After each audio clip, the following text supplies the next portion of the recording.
बारामतीत विमान अपघातात अजितदादांचा मृत्यू झाला. बातमी ऐकून संपूर्ण महाराष्ट्रात शोक व्यक्त केला जातोय. पण या विमान अपघाताच्या शेवटच्या सेकंदात नेमकं काय घडलं? धक्कादायक बातमी समोर आली. या विमान अपघाताचं खरं कारण काय? धक्कादायक सत्य उघडकीस. आज सकाळी 8 वाजता जेव्हा विमान बारामतीमध्ये अपघात झाल्याची बातमी आली होती, सुरुवातीला सांगितलं गेलं अजितदादा पवार त्या विमानामध्ये होते, त्यांना लागला आहे, त्यांची प्रकृती चिंताजनक आहे, त्यांना हॉस्पिटलमध्ये नेण्यात आले असं सांगितलं गेलं. पण काही वेळातच त्यांचा मृत्यू झाल्याची बातमी सांगण्यात आली. महाराष्ट्र पहिल्यांदा तेच हादरला होता. पण जेव्हा या अपघाताचं खरं कारण समोर आलं तेव्हा महाराष्ट्राला दुसरा मोठा धक्का बसला. कारण की सुरुवातीला वाटत होतं की हा अपघात विमानात काहीतरी बिघाड झाल्यामुळे किंवा धावपट्टी न दिसल्यामुळे किंवा इतर काही तांत्रिक कारणामुळे हा अपघात झाला असेल. पण जेव्हा DGCAचा रिपोर्ट आला तेव्हा या अपघाताचं कारण भलतंच निघालं.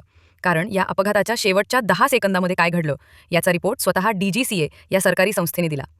शेवटच्या 10 सेकंदात विमान चालकाने एअर ट्रॅफिक कंट्रोलला नेमकं काय संदेश दिला होता, तो शेवटचा संदेश काय होता, त्या संदेशात मग विमानाचा अपघाताचं खरं कारण काय होतं, इंजिन खराबी होती की वैमानिकाची काही चूक होती की तिसरंच काहीतरी कारण होतं, सगळं सत्य आता उघड झालं.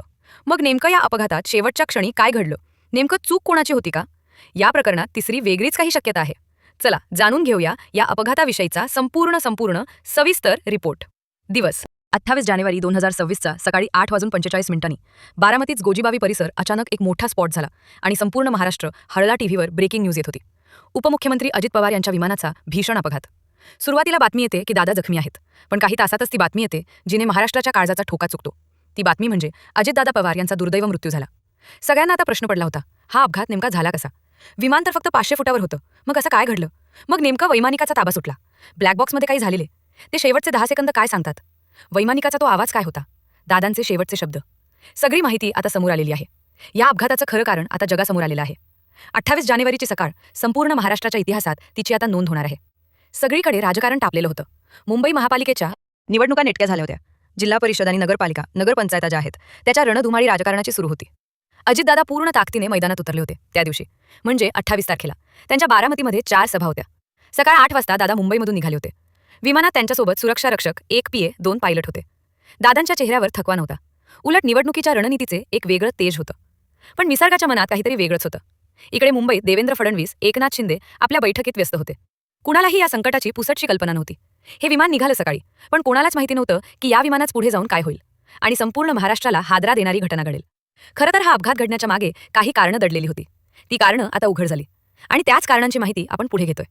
पण खरं तर 27 तारखेला म्हणजे काल रात्री या प्रकरणाचा खरी जी माहिती होती ती उघड होणार होती.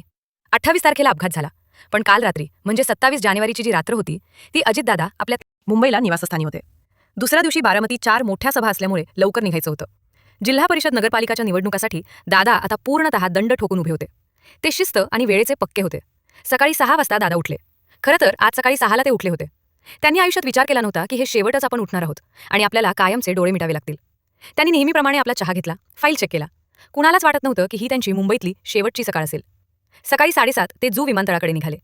त्यांच्यासोबत त्यांचे खास PO आणि स्वीय 6 सहाय्यक होते. विमानतळावर आल्यानंतर लिअर Z45 हे विमान त्यांच्यासाठी सज्ज होतं. पायलटने विमान तपासलं होतं.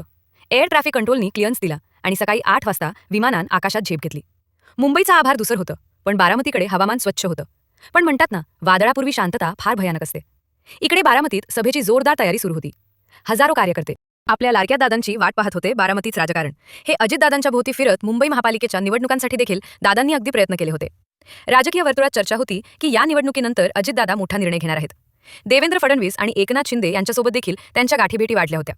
दुसरीकडे शरद पवार आणि सुप्रिया सुळे हे देखील आपल्या प्रचारात व्यस्त होते.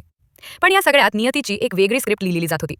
नियतीच्या मनात अजितदादांचा शेवट आजच होणार होता, कोणालाच कल्पना नव्हती. विमान जेव्हा पुण्याच्या हद्दीत शिरलं तेव्हा दादांनी त्यांच्या PAला शेवटच्या सभेच्या भाषणाबद्दल काही सूचना दिल्या होत्या. ते उत्साहात होते. त्यांना ठाऊक होतं की बारामतीची जनता त्यांच्यावर किती प्रेम करते. पण बारामती विमानतळापासून अवघ्या काही किलोमीटर असतानाच विमानाचा आवाज बदलू लागला.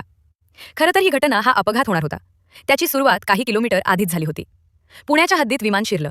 आपल्या लाडक्या दादांची वाट पाहत होते. बारामतीच राजकारण हे अजितदादांच्या भोवती फिरत मुंबई महापालिकेच्या निवडणुकांसाठी देखील दादांनी अगदी प्रयत्न केले होते.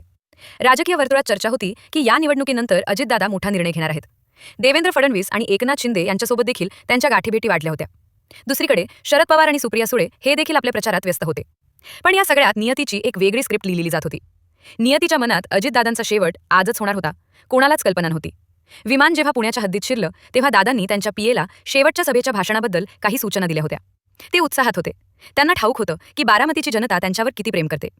पण बारामती विमानतळापासून अवघ्या काही किलोमीटर असतानाच विमानाचा आवाज बदलू लागला. खरं तर ही घटना हा अपघात होणार होता. त्याची सुरुवात काही किलोमीटर आधीच झाली होती. पुण्याच्या हद्दीत विमान शिरलं. बारामती काही अंतरावरच होती की तेवढ्यात विमानाचा आवाज बदलू लागला. खरं तर हा DJCAचा रिपोर्ट आला. त्या रिपोर्टमध्ये विमानाच्या अपघातात सगळं रहस्य उघड होणार होतं. पण अपघात होणं अजून बाकी होतं. विमान आता लँडिंगसाठी हळूहळू खाली येत होतं. गोजूभावीचा परिसर दिसत होता. उंची फक्त 1000 फूट, 900 फूट, 800 फूट. आणि अचानक पालकाने मेडेचा कॉल दिला. मेडेचा कॉल देणं म्हणजे अपघात स्थिती निर्माण झाली असा त्याचा अर्थ होतो. मग नेमकं असं काय घडलं की 500 फूट अंतरावर विमान असतानाच मेडे कॉल दिला? काय घडलं होतं तिथं? विमानाचा उजवा भाग अचानक खाली झुकू लागला. वैमानिक विमानाला सरळ ठेवण्याचा प्रयत्न करत होता. पण हायड्रॉलिक सिस्टीम जी विमानात कार्यरत करत असती तर तिने प्रतिसाद देणं बंद केलं होतं. विमानातील दादांच्या सुरक्षा रक्षकांना आता जाणीव झाली होती की आता काहीतरी विपरीत घडतंय. खाली जमिनीवर शेतात काम करणाऱ्या लोकांनी पाहिलं की एक विमान अतिशय कमी उंचीवरून उडत आहे. त्याच्यामधून धूर देखील निघत आहे. पण ते विमान अतिशय अनियंत्रितरित्या खाली येताना दिसत आहे. एक तर धूर पाहून आसपापातले शेतीतले लोक तर अगदी बारामती काही अंतरावरच होती की तेवढ्यात विमानाचा आवाज बदलू लागला. खरं तर हा DJCAचा रिपोर्ट आला. त्या रिपोर्टमध्ये विमानाच्या अपघातात सगळं रहस्य उघड होणार होतं. पण अपघात होणं अजून बाकी होतं. विमान आता लँडिंगसाठी हळूहळू खाली येत होतं. गोजूभावीचा परिसर दिसत होता. उंची फक्त 1000 फूट, 900 फूट, 800 फूट. आणि अचानक पालकाने मेडेचा कॉल दिला. मेडेचा कॉल देणं म्हणजे अपघात स्थिती निर्माण झाली असा त्याचा अर्थ होतो. मग नेमकं असं काय घडलं की 500 फूट अंतरावर विमान असतानाच मेडे कॉल दिला? काय घडलं होतं तिथं? विमानाचा उजवा भाग अचानक खाली झुकू लागला. वैमानिक विमानाला सरळ ठेवण्याचा प्रयत्न करत होता. पण हायड्रॉलिक सिस्टीम जी विमानात कार्यरत करत असती तर तिने प्रतिसाद देणं बंद केलं होतं. विमानातील दादांच्या सुरक्षा रक्षकांना आता जाणीव झाली होती की आता काहीतरी विपरीत घडतंय. खाली जमिनीवर शेतात काम करणाऱ्या लोकांनी पाहिलं की एक विमान अतिशय कमी उंचीवरून उडत आहे. त्याच्यामधून धूर देखील निघत आहे.